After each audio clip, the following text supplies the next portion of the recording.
엔비디아 어제 실적 발표했고, 그래서 제가 어제도 특징주로도 저희가 다뤘었죠. 그죠? 그래서 사실 실적 자체가 매우 좋았던 건 아닌데 AI에 대한 기대감이 있었다라고 했는데 그 내용 오늘 좀 보도록 하겠습니다. 자, 엔비디아 일단 어떤 기업인가 좀 보자면 1993년에 설립된 그래픽 처리 장치 이 설계 업체입니다. 그러니까 팹리스 업체니까 우리 뭐 TSMC처럼 이런 파운드리와는 좀 다르죠.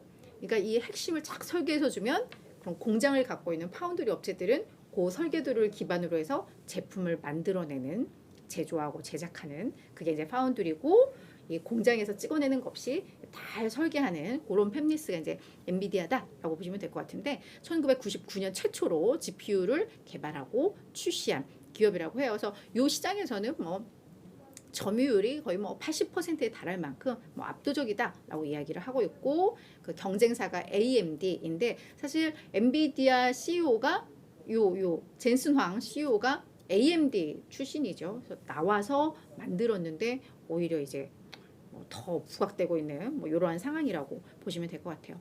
그래서 지금 이제 엔비디아 했고 오늘 이슈가 됐던 게 바로 어제 실적 발표 때문이잖아요. 그래서 실적을 다시 한번 좀 브리핑을 해드리자면 2023 회계연도 4분기 실적을 어제 발표를 한 거죠. 이쪽은 11, 12, 1월 요게 이제 2023 회계연도 4분기입니다. 좀 특이해요. 거의 1년 차이가 나죠. 네, 그래서 실적을 다시 한 번만 브리핑을 해보자면 매출액은 예상치보다 잘 나왔습니다. 다만 전년과 비교해보면 20% 감소한 수준이고요. 자, 그리고 부문별로 보면 이 게임 부분, 게임 그래픽 부분은 전년 대비 46%나 매출이 감소를 했습니다. 하지만 시장 예상보다는 잘 나왔었다. 그래서 우리 왜 엔비디아가 작년에 거의 주가 50% 급락하고 막 실적 미리 얘기하면서 막 실망감에 막 이랬던 게 이런 그 팬데믹 이후에, 팬데믹에는 집에 머무는 시간 많고 게임 엄청나게 하고 하면서 막 사양 높이느냐고 컴퓨터 바꾸고 하면서 GPU에 대한 수요 늘고 엄청 잘 나가다가 작년에 이제 엔데믹으로 오면서 이게 이제 급감을 했었잖아요. 그래서 게이밍 쪽에서의 GPU 매출 줄고 거기에다가 이제 암호화폐도 이 채굴하는 쪽에 있어서 이 GPU에 대한 수요가 엄청 많았는데 암호화폐 시장도 뭐 죽어가고 뭐 이러면서 타격이 엄청나게 컸었죠. 근데 이 게임 부분이 역시나 전년 대비해서는 46%나 감소는 했지만 예상보다 잘 나왔다, 회복이 되고 있다라는 기대감을 좀 가졌었고, 뭐 이런 뭐 AI 반도체 칩이라던가 자율주행 관련된 이 칩, 요게 포함되는 이 데이터 센터 매출은 36억 2천만 달러로 전년 대비 이제 11% 증가한 것으로 나왔습니다. 이건 또 시장의 예상보다는 못 미쳤지만 그래도 계속해서 이 성장세를 달리고 있다는 점에 대해서 시장에서는 또 주목을 했었죠. 자, 조정 EPS 0.88달러로 전년 대비 53%나 급감을 했습니다. 그럼에도 시장의 예상보다 잘 나오면서 그러니까 실적 그냥 절대적인 수치 자체가 좋았다기보다는 하나하나 그냥 그 시사점에 대해서 시장에서는 많이 긍정적으로 평가를 했던 것 같아요. 그리고 1분기 매출 전망치로는 65억 달러 제시를 했는데 이게 예상보다 더 많았고 전년 대비로는 약 22% 정도 더 줄어드는 수준이기는 합니다.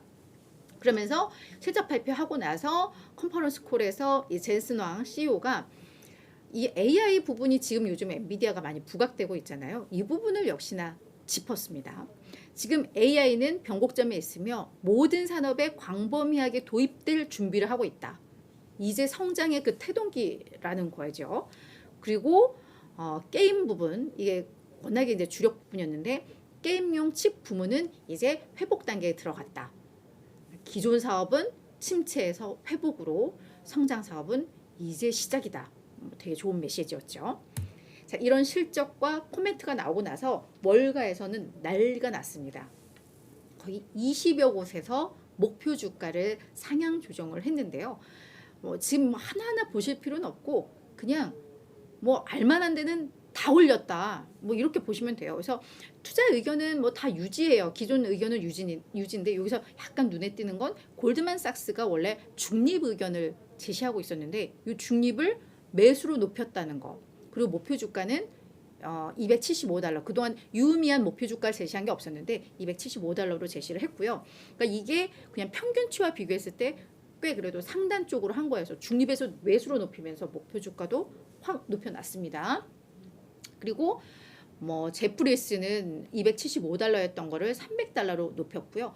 거의 한 $250 요 정도 제시했던 데에서는 이걸 다 $270대로 다 상향 조정을 한 뭐 이런 국면들이 나옵니다. 그래서 도이치뱅크가 아무래도 이 엔비디아에 대해서는 다소 보수적으로 봤던 데예요. 베어드도 그렇고 얘들이 한 $150, $170 종전에 그런 목표 주가 제시했다가 이걸 다 $230, 뭐 $200 이 정도로 좀 높였습니다. 그러니까 다소 좀 보수적으로 중립으로 의견을 제시하고 있던 쪽들도 목표 주가는 다 높였다라고 보시면 될 것 같아요. 근데 사실 이 목표 주가 올리는 거는 주가가 워낙에 많이 올랐잖아요. 올 들어서만 좀 60%가 올랐나 이따가 봐야 되겠지만 그런 상황이기 때문에 약간 따라가는 것도 있을 수 있어요. 근데 실적을 봤더니 나쁘지 않았고 성장 모멘텀 부각되고 있고 하니까 이 흐름에 맞춰서 올리는 것도 있습니다. 그래서 저희가 우와 막 이럴 필요는 없고 그 내용들을 좀 볼 텐데 확실히 그 AI에 대해서는 기대감들이 엄청나요. 이 목표 주가 상향한 이유 그냥 다 멘트들 봤더니 하나같이 다 뭐 기승전 AI였습니다. 확실히 지금 AI 반도체 쪽에서는 지금 엔비디아가 상당히 부각되고 있는 것 같은데 뭐 우리가 생각에 아니 그러면 삼성전자는 왜 뭐 이럴 수도 있는데 뭐 그런 것 같아요. 이게 뭐 CPU 이게 우리가 기존에 반도체가 CPU가 뭐 중앙 처리 장치라고 해서 사실 뭐 연산하고 계산하고 뇌의 역할을 하는 거잖아요. 컴퓨터 안에서. 근데 이 CPU 같은 경우에는 이게 직렬 구조라고 합니다. 그래서 중요한 처리를 해야 되는 것도 있고 약간 쉽고 사소한 처리를 해야 되는 게 있고 그다음 또 중요한 걸 처리해야 되고 할 때 이게 순차적으로 들어오는 것부터 처리를 해야 되다 보니까 정말 핵심인 중요한 걸 처리하는 데 있어서 약간 좀 시간이 더 오래 걸리고 이 성능이 좀 안 좋아지는 게 있나 봐요. 뭔가 데이터들이 많이 들어왔을 때. 그래서 사소한 데이터들이 막 들어오면 하나씩 다 처리를 해야 되 보니까 이게 하나하나 처리하는 속도는 많지만 이게 한꺼번에 처리하는 게 아니라 순차적으로 직렬로 쭉쭉 처리해야 되다 보니까 성능이 저하되는 부분이 있는 거죠. 뭔가 데이터가 많아지면 많아질수록. 그래서 이걸 보완하기 위해서 만들어진 게 GPU라고 합니다. 그래서 이 CPU에서 처리하던 것들 중에 많이 좀 반복되고 그러니까 쉽게 처리되는 부분들만 드러내서 GPU에서 처리하게끔 하는 이 그래픽 처리 장치에서 그래서 이 CPU와 GPU의 차이는 CPU는 직렬 구조라면 GPU는 병렬 구조로 동시다발적으로 그러니까 그 쉬운 문제들을 다 해결할 수 있는 뭐 그런 차이점이 있다고 해요. 그런데 왜 지금 막 이게 뜨느냐라고 하면 AI 같은 경우에는 데이터들을 몽땅 막 수집해가지고 여기서 이제 맞는 답들을 찾아내는 거잖아요. 그러기에는 CPU가 아니라 당연히 GPU가 적당하고 그러니까 뭐 지금 막 뜨고 있는 AI 뭐 메타버스 자율주행 이런 게 데이터를 수집해서 거기에서 이제 약간 어떤 공통된 걸 찾아내고 뭐 이런 거기 때문에 거기에서 이제 GPU가 핵심적인 역할을 하는 겁니다. 그러니까 AI에 있어서 엔비디아가 뭐 거의 강자로 떠오르고 있는 뭐 이런 상황이다라는 이런 배경이 있는데 자 이제 좀 내용들을 좀 볼게요. BMO 캐피탈도 목표 주가를 240에서 $255로 높였는데 뭐라고 했냐면 제너레이티브 AI는 이제 시작 단계다. 이 제너레이티브 AI라 하면 뭐 생성 AI라고 해가지고 뭐뭐 해줘라고 하면은 처리하는 거. 그러니까 뭐 요즘 말하면 요즘 이제 뭐 챗 GPT 뜨면서 그게 이제 AI 이 생성 AI일 것 같아요. 그래서 뭐 요즘 뭐 나 일본 여행 가려고 하는데 뭐 일정 짜줘라던가 뭐 그러니까 뭘 해줘라고 했을 때 그걸 다양한 데이터를 통해서 만들어내는 생성하는 뭐 요런 거일 텐데 이게 이제 시작 단계이고 이 엔비디아는 여기서 또 오타가 났네요. 엔비디아는 이런 수요와 전망에 있어서 이제 의미 있는 영향을 미치는 뭐 그런 위치에 있다라고 평가를 했습니다. 뱅크 오브 아메리카도 목표 주가 역시나 상향 조정을 했는데요. 전체적인 기술 스택을 제어함으로써 AI 시장에서 우위를 점하고 있다. 그러니까 전체적인 기술 스택이라고 한다면 이 AI에서 어떤 기반이 되는 근본이 되는 어떤 기술과 프로그램 자체를 이제는 이 엔비디아가 주도할 수 있다, 통제할 수 있다라는 거인 것 같아요. 그러니까 거의 AI 반도체 시장에서는 엔비디아가 거의 밀고 당기기가 다 가능하다라는 그런 평가인 것 같아요. 그러면서 칩과 시스템, 소프트웨어의 턴키 모델은 이 생성 AI와 어떤 대규모 언어 모델 각국에서 써야 되니까 요거와 이제 결합이 돼서 정말 강력한 수익성 있는 성장세를 이끌게 될 것이다라고 이야기를 하고 있고요.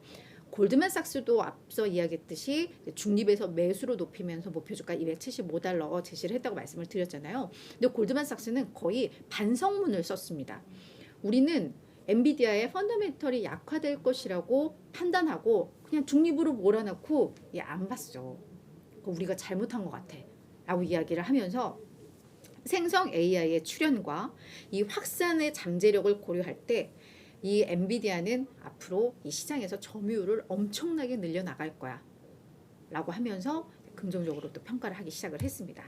자, 번스타인도 역시 마찬가지인데요. 뭐라고 했냐면 얘는 이 AI와 관련해서 이제 장기 투자자들이 꿈꿀 수 있게 하는 이 모멘텀이 이제 등장하기 시작했다. 거의 다들 찬사죠. 찬사. UBS는 회사의 역사상 가장 강력한 신제품 주기를 만났고 이제 이 시장이 확장하는데 그 정점에 있게 됐다라고 이야기를 하면서 AI에 투자하는 다양한 방법이 있지만 어느 것도 엔비디아에 근접하지 못한다고 본다라고 이야기를 했습니다.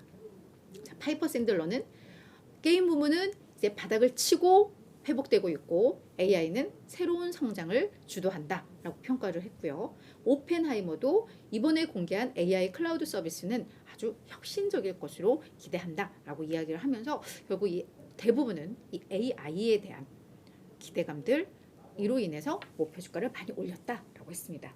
저도 이거 보면서 많이 흥분하고 지금이라도 들어가야 되는 거 아닌가라는 생각을 했는데 우려 요인도 물론 있습니다. 잠깐 좀 보자면 사실 월가 보고서에서 뭔가 우려한 건 없어요. 보고서 나온 게 다 목표가 상향이었으니까 그에 기반된 목소리들을 냈으니까 다 긍정 일색이었거든요. 근데 보시면 아시겠지만 작년에 주가 거의 300달러 수준에서 150달러까지 거의 반토막이 났었습니다. 그러다가 이제 올 들어서 지금 그 150달러 수준에서 240달러 수준까지 거의 62% 정도 상승을 했거든요. 단기적으로 엄청 빨리 반등을 한 상황입니다.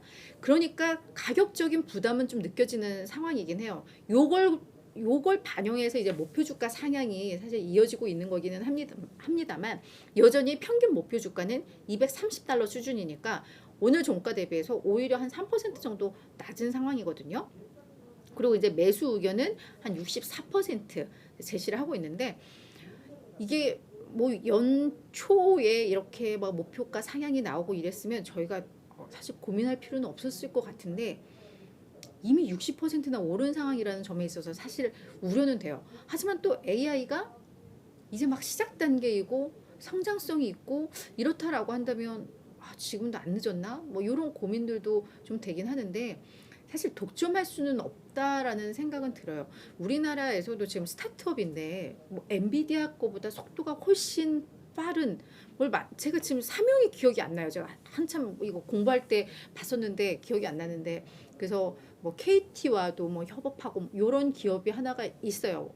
물론 비상장 기업이긴 합니다만 그래서 분명 뭔가 더 경쟁사들도 나올 수는 있어요. 다만 지금은 아주 좀 엔비디아가 독보적으로 부각은 되고는 있는 그런 상황이기는 합니다만 그래서 지금 뭔가 AI에 대한 기대감과 단기적으로 많이 올랐다라는 그런 우려 속에서 약간 저희가 균형감을 찾을 필요는 있지 않을까 이런 생각은 좀 듭니다. 그래서 어제 실적이 나오면서 이렇게 보고서들이 나온 거니까 한번 좀 시간을 가지고 보는 것도 좀 괜찮을 것 같아요. 그래서 엔비디아는 저도 이제 관심 갖고 업데이트되는 것들 계속 좀 말씀을 드리겠다고 약속을 드릴게요.